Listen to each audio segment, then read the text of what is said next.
Hi all, Alex E. Talanda here. A couple things to mention before we start this episode. First, 2 words. TeePublic. We have a new line of merchandise with the wonderful people at TeePublic. You can get t-shirts, stickers, cell phone cases, laptop covers, you name it. I've already got myself a couple t-shirts and a sweatshirt. The quality is great, and it's surprisingly soft. And I can tell it's going to last me for years. So check it out. Just go to ostiumpodcast.com and click on the store link. Plus, everything's going to be up to 30% off starting April 18th through the 22nd. The other thing I want to mention is Radio Public. It's a podcast listening app that supports podcast creators every time someone listens to an episode using the app. So why not give it a try? As Radio Public says, when you listen, everybody benefits. Alright, enough chit-chat. Let's get this episode started.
The place is called Rapa Nui, or as it's better known, Easter Island.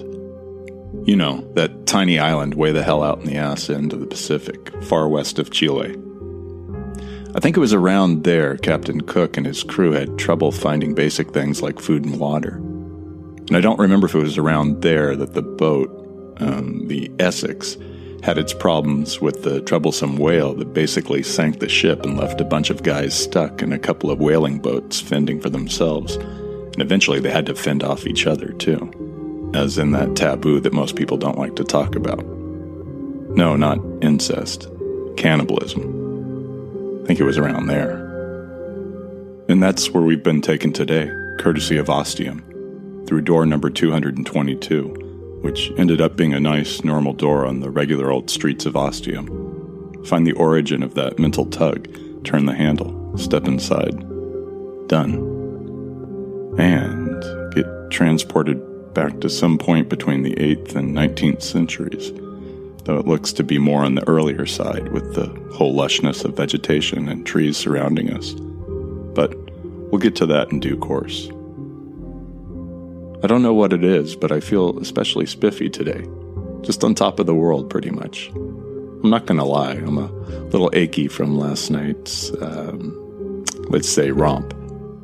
Well, more like last afternoons that lasted into the night. We did get some food in us, eventually. But this morning, after a very restful night's sleep, I'm just feeling A-okay. Like everything is going just right with the world. Of course, our world is a little different now, since we're no longer connected to it, and there's really only Ostium. But let's not put a damper on things. It does seem like it might get a little boring sometimes, going through a new door every day, getting taken to another world in time, but doing it over and over again, bringing that artifact back each time, putting it on the map table. Oh, and we did eventually manage to add that piece of pottery from the Anasazi settlement to the map table, so don't worry about us forgetting about it. All done and taken care of, albeit a little delayed when compared to our usual rigorous schedule. But life is just grand right now. Can't get me enough Ostium. Even though it's not always clear what we're doing all of this for.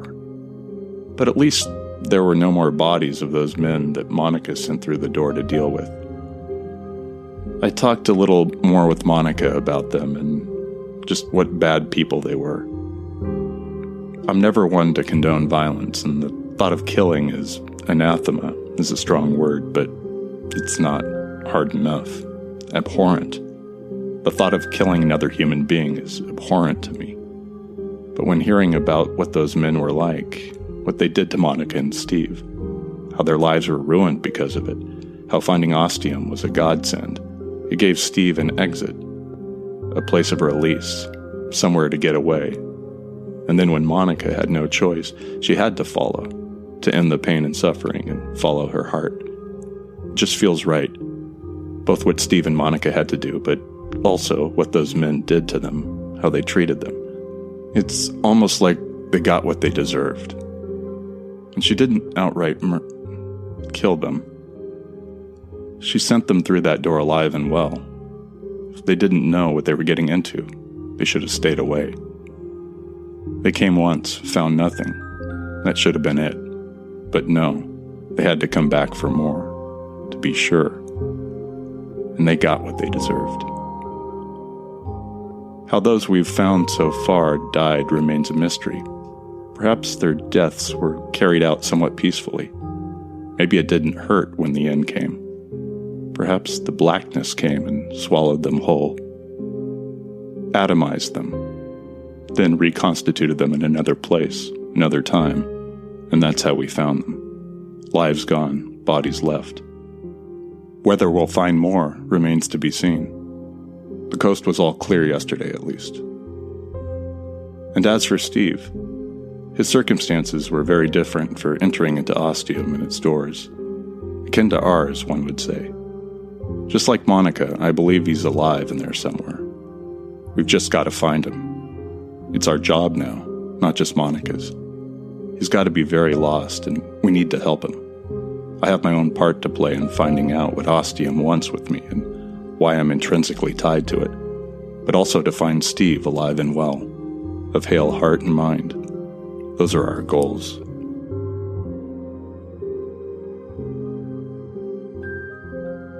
But getting back to Easter Island, Rapa Nui.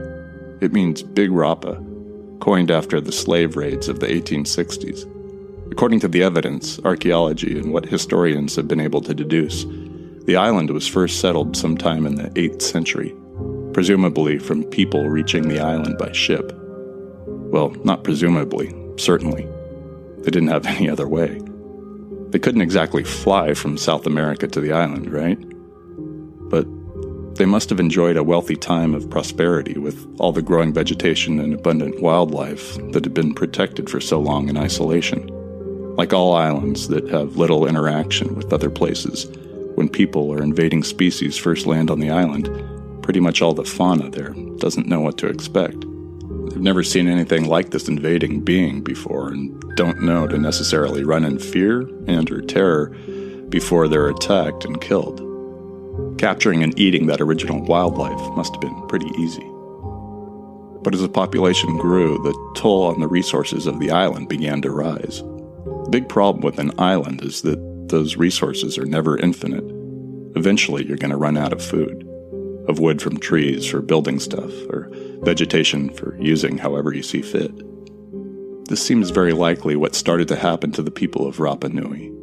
And then the island was discovered, and more outsiders came, slave traders, and everything pretty much went to hell for them.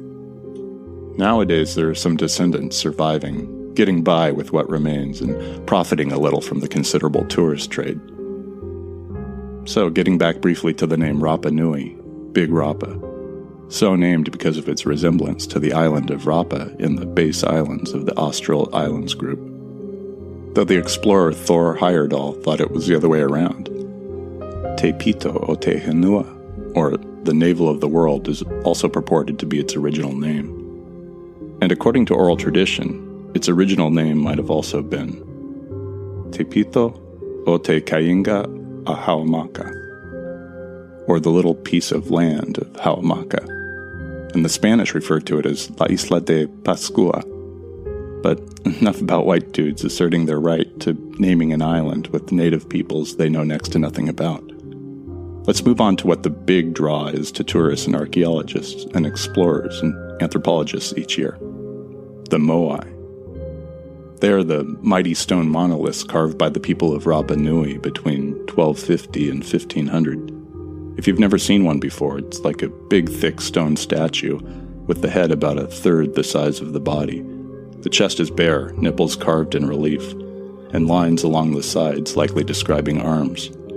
They'd make great door stoppers, for likely a really big giant. In earlier times, the statues were scrubbed to a smooth surface with pumice rock. Since it's a volcanic island, this wasn't too hard to find, though apparently this smooth surface erodes pretty quickly with the natural elements. The moai are thought to represent chieftains, leaders, and important ancestors of the Rapa Nui. The more recent moai had representative top-knots of the chieftains they were meant to be, known as pukao, made from a reddish rock known as red scoria.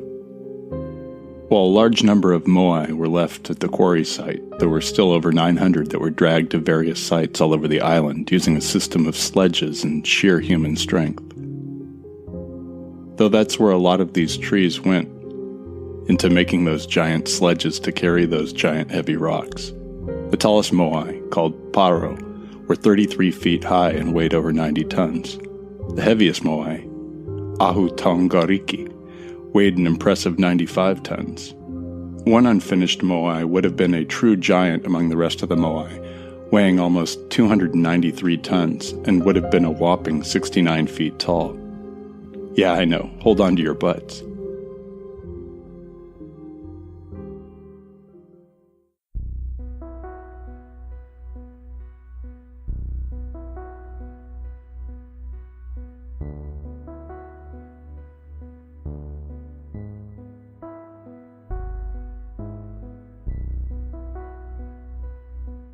And here we are on Rapa Nui from long ago. It's an island full of life and greenery. Of course, there's no real sign of animal life, but everything floral is having a hell of a time. And there are a few moai around making themselves proudly known, standing majestic on green hills looking down on their creators with all the power and dignity the creators were trying to imbue them with. It's fucking incredible. It's like seeing the pyramids how they were originally, or that perfect-looking Sphinx, or the original pristine Golden Gate Bridge, that magnificent-looking Statue of Liberty, a bright, shining beacon from afar, and that pinnacle of architectural excellence, the Eiffel Tower. Dragging Monica behind me, I run over to the nearest one, which happens to be about 100 yards away, so it actually takes a bit of running. But the closer I get, the more I can feel Monica speeding up, then matching me, feeling the thrill of ostium in this door, in this unique, incredible place. We reached the giant moai together out of breath, like a couple of kids racing each other down the hill to the park. She seems just as ecstatic as me to be this close to something this awesome. We just bask in its majesty, its perfection, until we regain our composure. The very surface of the moai shines and sheens in the sunlight, giving it an almost ethereal look, as if it were something sent down from on high by a greater power. So, in case you haven't guessed, the artifact is up there somewhere. What? Oh, are you fucking kidding me? Of course it is. This is fucking ostium. This sort of shit isn't scripted. The good thing is, after the last door, I've gotten pretty good at climbing, if you catch my drift. No kidding. Well, the good thing is I'll be right under you, ready to catch your ass when you fall. Good. That definitely helps my confidence. But no checking out my ass while I'm climbing. Honey, that's all I'm going to be checking out. With one giant shit-eating grin on my face, I start climbing. While the surface is pretty smooth, there are lines and carvings here and there to give the body of this big moai definition. Using these, I ascend from the side of the moai. This guy's a big sucker, probably around 30 feet. But I'm in the zone now, skillfully using my hands and feet to find whatever crevice or handhold I can use to hoist myself up higher. I'm not sure where the artifact is on the moai, but it's up there somewhere. Because this is one of the older moai, not the ones that will get made 200 or 300 years in the future. There's no top knot or pukao to deal with. It's just a big head with a triangular nose and those divots for eyes. I bet it's in one of the eye sockets. Can't really be anywhere else. I start to wonder why Monica didn't offer to climb the moai. She probably could have done it in a half or a third the time that I'm doing it, and made it look good. I wouldn't have been worrying about her falling at any point, unlike she is with me. I give her a brief look down, and she sends me back an encouraging wink. I got this. But this isn't for her. She's looking for Steve. I'm all about the artifacts and the place. That's my domain. So it just wouldn't be right to have her do this part. It's not a chivalry thing, it's just the way things are done in Ostium. For all I know, Monica could try and find the artifact and not find it at all. She doesn't have my honing sense. But also, it might not appear to her. It might simply cease to exist. Just like she can't get through the doors on her own. She needs me. It's something I haven't thought too much about before. I knew she needed me to help her with Steve and continuing through the doors of Ostium, but when I lay it out like this, Monica's basically helpless without me when it comes to this place. She couldn't do a thing without me. It gives me power over her, which, being Monica, I'm sure she's not a fan of. But it hadn't really occurred to me before. Interesting. Okay, I got this. I'm starting to feel close to this Moai, not just because of physical closeness, but because we're going through a lot together, with he being the vessel for the artifact and my having to climb all over him. You might say there's something between us. Or not. I reach the sculpture's eyes and find them sunken and empty. Great. I have no other option but to keep going up, and at the very top of the Moai, on the flat surface of his head, I find it. It's a little birdman effigy. Well, to be exact, it's half man, half bird. It happened a little later during the span of the Rapa Nui culture, as the leadership veered from the sole chiefs to a warrior class. That birdman figure was the symbol of the warrior class. Seems kind of weird and interesting at the same time to see it here, since it's thought, with the rise of this birdman cult as it's known, they're pretty sure the construction of Moai stopped. Nevertheless, I know it's the artifact. I pick it up, feeling its stony weight, and put it safely in a pocket. And then begins the fun of climbing back down this sucker, which is never as easy as climbing up. Monica is watching me below. I give her the thumbs up, turn around, and start inching myself down. It's going okay. I'm taking it real slow, watching where my feet go, making sure they have a solid purchase, and then easing myself toward the ground, while gravity keeps trying to make me do it much faster and easier. It's about halfway down that what I thought was a secure foothold turns out not to be. Maybe there's a bit of dirt or moisture or moss there. Whatever it is, my foot slips, and with that goes my leg, and then the rest of me. Then I'm falling backward and away from the Moai. I have time to think I'll land on my back, which hopefully won't be too bad. I lift my head to avoid a cranial collision and cry out, "Monica!" And then I land on Monica. But it really isn't that bad. She's absorbed and fallen back with my fall, letting my trajectory bring her to the ground. We're both a little sore and bruised, but nothing like I would have been if she hadn't been there to catch me. I roll off of her, our breaths once again strong and fast. I look at her and see her looking at me. We start giggling and then laughing really loud.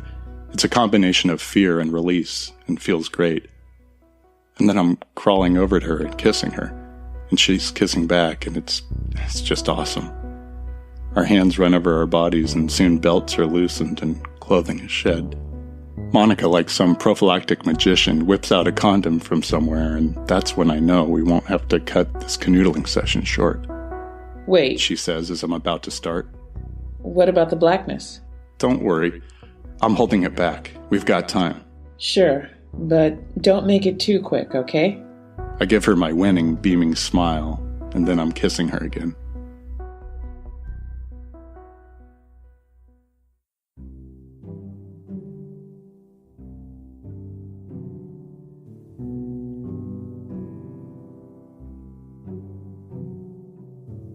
We make it back to the door in time before the blackness reaches us. Not a ton of time, but a decent cushion. It's clearly visible, speedily making its way towards us. Just before we step through, Monica turns to me and says, And in case you're wondering, we're totally in the Mile High Ostium Club now. It's only members. Then she's gone. On the other side, it's back to the clock tower, and this time we take care of the artifact on the map table right away. I don't know if I've ever mentioned it before, but from one nerd to another, doing this definitely reminds me of Ghostbusters, after they've caught the ghosts in the trap and put it in the storage containment with the extremely powerful protection grid. Light is green, trap is clean, and it actually is an iridescent green in this case. Over dinner, I talk more about Rapa Nui with Monica, and that's when a thought occurs that I voice across the table. If we were in an earlier time of the Rapa Nui culture, when the Moai were pretty new, the population would have been considerable, in the many thousands. It wasn't until later, centuries later, that there was a decline in deforestation and people started dying. And after the slave trade, the population obviously plummeted. At one point, it was as low as 111 people. But we weren't there at any of those times. It was much earlier when the people were plentiful and happy. And now they're not there anymore. Snuffed out. Because of Ostium. Because of the door. And because of me. These are the thoughts that begin piling onto my conscience. Like a football being smothered by a hill of football players. Nothing can stop it. Monica tells me I can't think like that. There's no way of knowing. Why would Ostium be doing this if all those people were dying because of it? It just doesn't make sense. There has to be a better reason, better purpose for all this. This appeases me a little, but not fully. I tell her she's right and move on to another conversation. Inside, I'm not so sure. After dinner's all done and cleared away, Monica says she's going to take a shower. As she goes into the bathroom and strips down to her birthday suit, she says, Care to join me? It doesn't take me long to shed my own clothing and join her under the hot water. We have another amazing time. And afterwards, we're both ready for bed. Because tomorrow's another day and another door.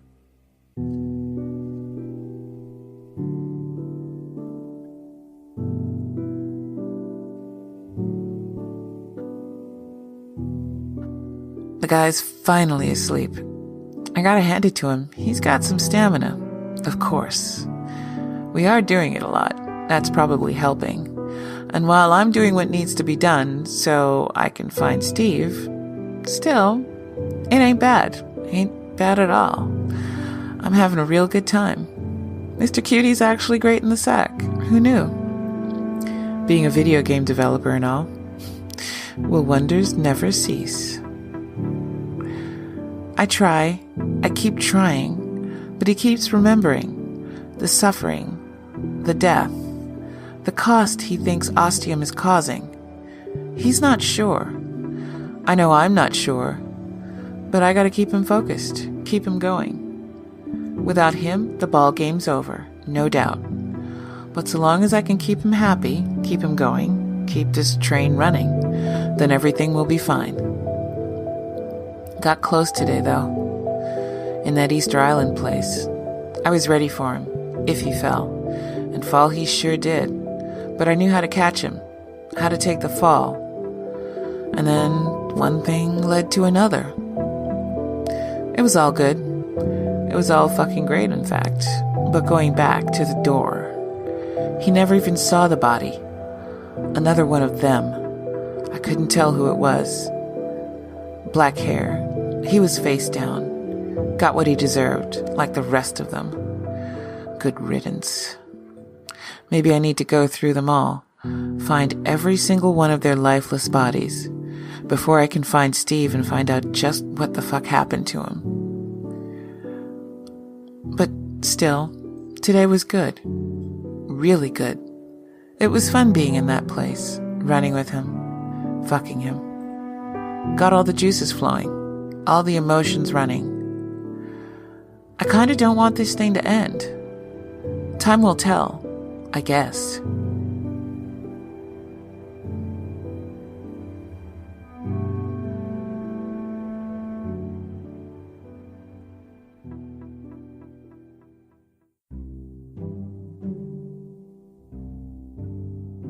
This episode was written and produced by Alexi Talander. Jake was performed by Chris Fletcher. Monica was performed by Georgia Mackenzie. The music was composed by Chris Fletcher. All artwork was done by Sarah Warren. Sound effects are courtesy of the incredible people at freesound.org. If you love Ostium, remember, there are a number of ways you can support the show. You can help us out on Patreon or through our website at ostiumpodcast.com/support.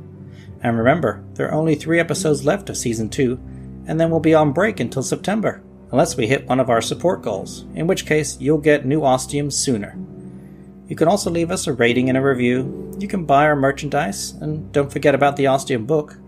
You can tell your friends and family and spread the word on social media, and don't forget to listen to us on Radio Public, or all of the above. Any effort, no matter how little, is appreciated. Today's podcast recommendation is The Earth Collective. The Earth Collective is a story of mankind's survival on Oasis, a distant planet far from Earth.